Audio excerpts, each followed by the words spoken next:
हरे कृष्णा। क्या आप सब लोग भगवान के धाम जाना चाहेंगे? आप जानना चाहते हैं कि भगवान का धाम कैसा है और भगवान वहाँ पर कैसे रहते हैं और वहाँ की चीज़ें कैसी हैं?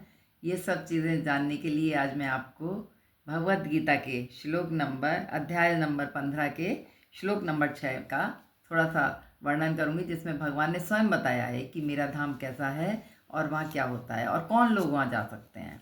तो भगवान का ये श्लोक पढ़ के, उसका अर्थ पढ़ के फिर मैं थोड़ा सा तात्पर्य आपके समक्ष बताने का प्रयास करूँगी। न तद्भास्यते सूर्या न शशांको न पावका यद गत्वा न निवर्तन्ते तद्धाम परमम मम। यहाँ पर भगवान कह रहे हैं कि मेरा धाम कैसा है। मेरा परम धाम ना तो सूर्य या चंद्र के द्वारा प्रकाशित होता है। कैसा है मेरा धाम? वहाँ पर ना सूर्य चमकता है, ना चंद्रमा चमकता है, और ना अग्नि या बिजली से। मेरे धाम में ना अग्नि है ना बिजली है, फिर भी मेरा धाम दे दीप्यमान है और मेरे धाम में प्रकाश ही प्रकाश है। तो जो लोग वहाँ पहुँच जाते हैं वे इस भौतिक जगत में फिर लौट कर नहीं आते।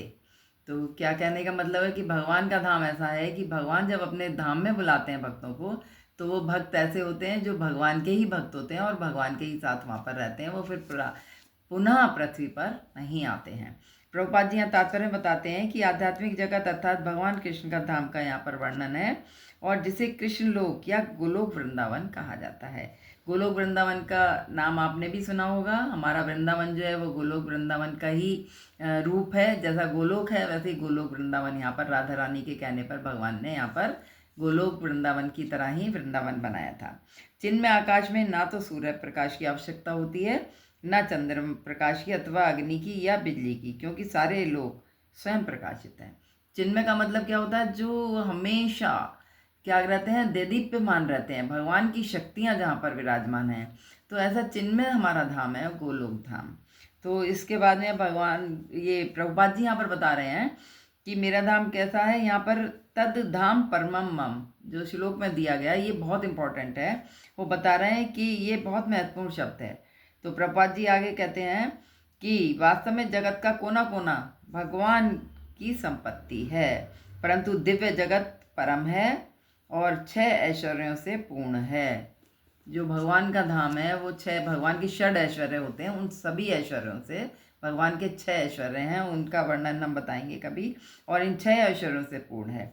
तो यहाँ पर कहते हैं यहाँ पर किसी तरह की भी सूर्य चंद्र तारा और किसी तरह की आवश्यकता नहीं होती, क्योंकि वो स्वतः ही दैदीप्यमान रहते हैं। तो यहाँ पर बता रहे हैं कि समस्त आध्यात्मिक आकाश भगवान की आंतरिक शक्ति से प्रकाशमान है। उस परम धाम तक केवल शरणागति के द्वारा ही पहुंचा जा सकता है, अन्य किसी साधन से नहीं। यही एक महत्वपूर्ण बात है कि अगर हमने भगवान की शरणागति ले ली है तभी हम उस धाम पर जाने के पात्र बन सकते हैं। तो हमें यही प्रयास करना है कि हम अपनी भक्ति के द्वारा भगवान को इतना प्रसन्न करें और उनकी शरणागत हो जाएं, तो हम ये प्रयास कर सकते हैं कि हमें आगे जा कर के हमें भगवान के गोलोक धाम में हम जाने के पात्र बन सकते हैं। हरे कृष्णा कृष्णा कृष्णा हरे हरे, हरे राम राम राम हरे हरे। हरे